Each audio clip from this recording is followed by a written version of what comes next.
unconcerned but mostly annoyed as it's distracting his work. Tuesdays. Can you two keep it down in there? I'm trying to work! The ferocity simmers to a whimper. Sorry, Ben, sorry! The furious sex resumes. Although slightly quieter, the intensity is just as primal and violent as before. It isn't much help to Ben. He tries to work, but he keeps getting distracted by the world around him. I'm working on a piece of music to express how I feel. I'm not always good with words, so... Ben's train of thought is interrupted by a video chat call. He is slightly frustrated, but that all goes away when he sees who it's from. His best friend, Adam. Ben accepts the call. Hey Adam, what's up? Hey, B. Not much. Are you free? Yeah, but isn't it like 11 a.m. back home? Did they cancel school or something? Nah, I just needed the day off.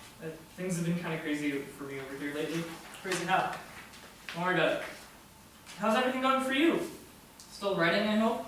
Yeah, well, I'm trying to do my best. At least. Really, I wish I had your help on this piece. Ben, I'm a pianist, not a composer. I haven't got a single original note in my body.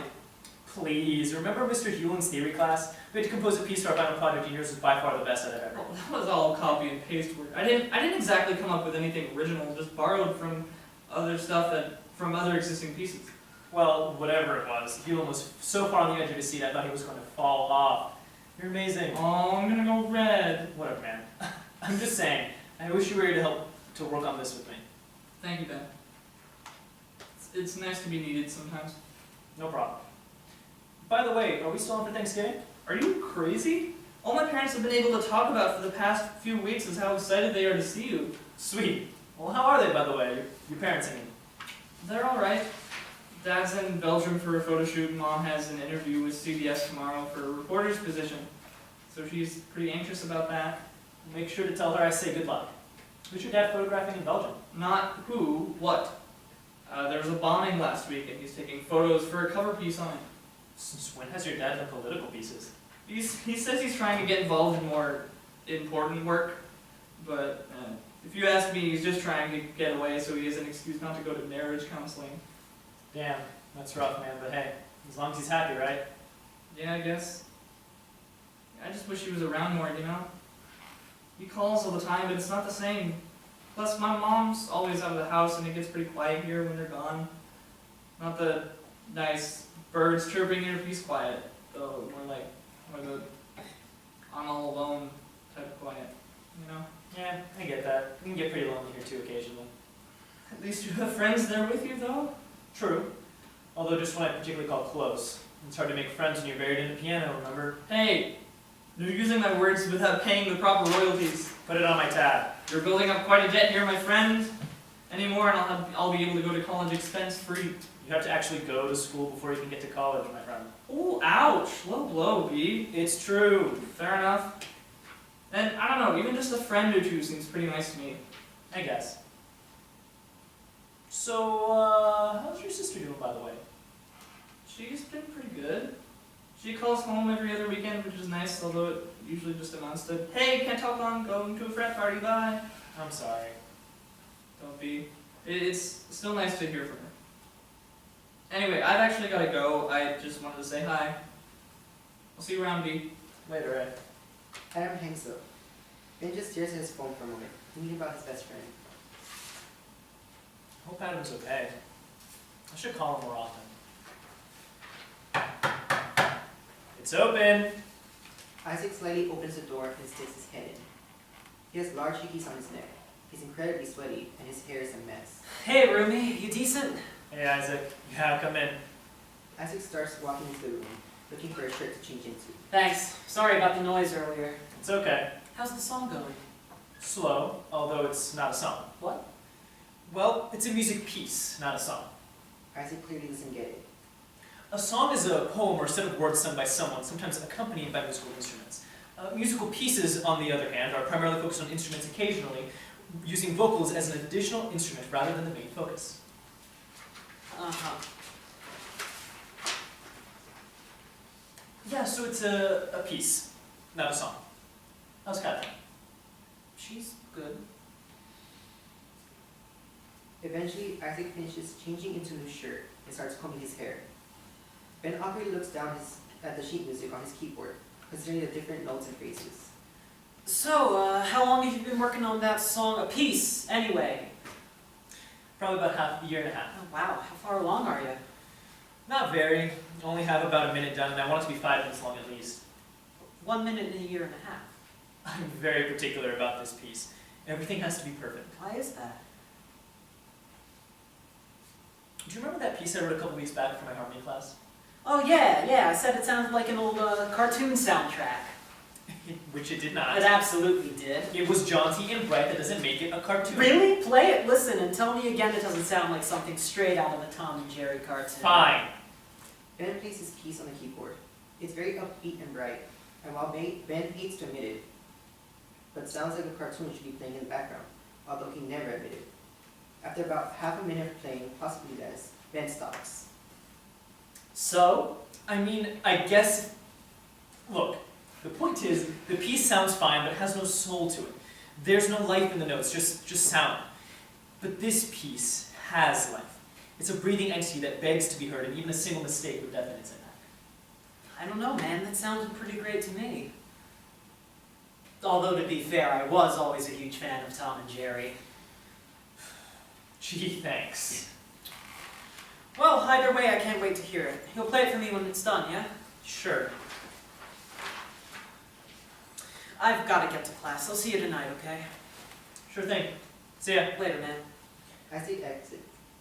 Ben goes back to playing, but Isaac quickly re-enters the room. By the way, what's it called, your piece?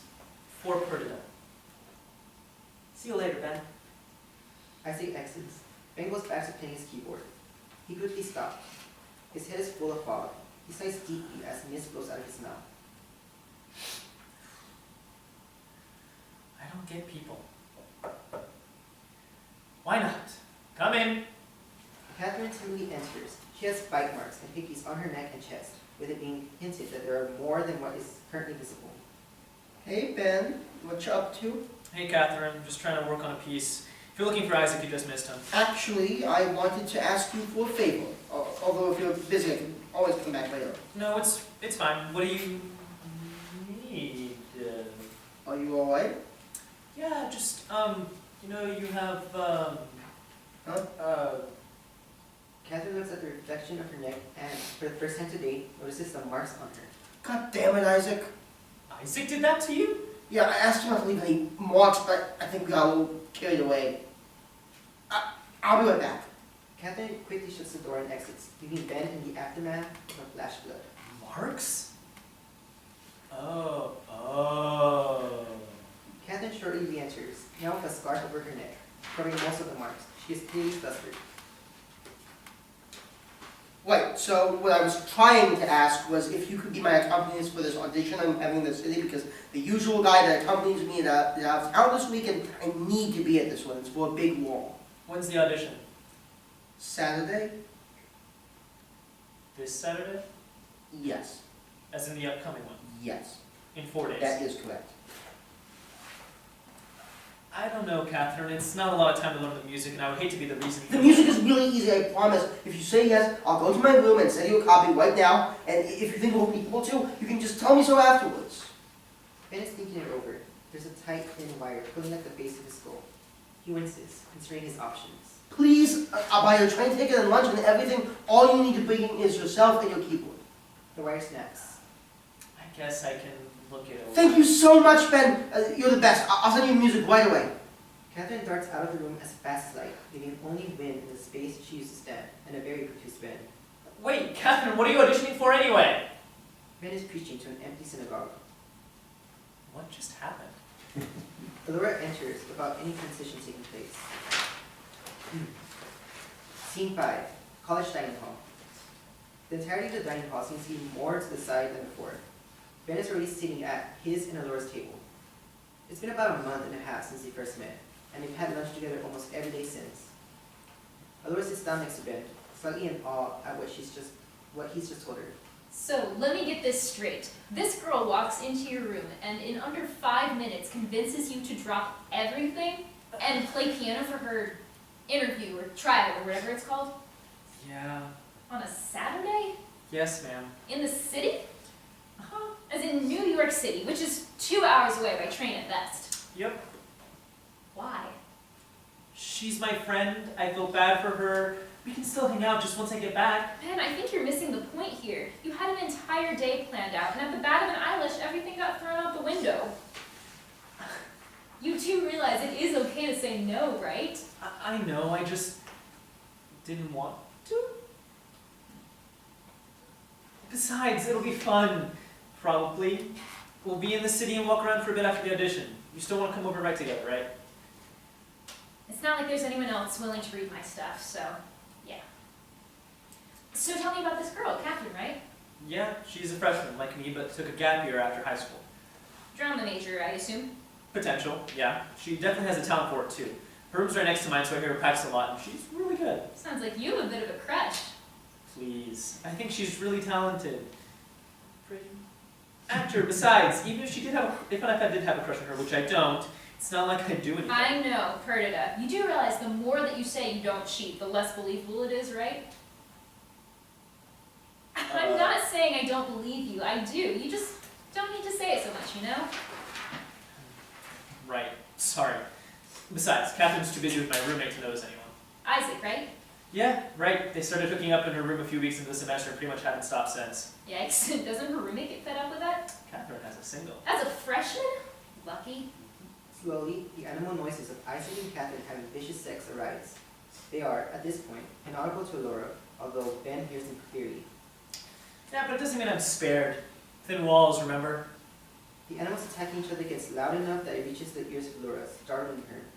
In the dark, Isaac and Catherine are aggressively calling at each other. Allura is in awe, not Ben. This is just a typical Wednesday for him. Wow. Mm-hmm. You can hear every word they say most days, like this morning. The sounds of Isaac and Catherine's sex quiets down and slowly turns into cooing, then crying from one of them while the other chirps. An entire interaction is taking place in the dark. Discussions of intimacy, insecurities, and feelings. The conversation ends, and lights go up on Isaac and Catherine, post-sex. Catherine is smoking. Wednesdays. An alarm on Catherine's phone goes off. She slowly turns it off. Catherine then looks towards Isaac. There's a long pause before Catherine signals that Isaac has to go. Begrudgingly, Isaac gets up and starts getting dressed. Catherine puts out her cigarette. Will I see you tonight at dinner? Yeah, although I can't stay long. Got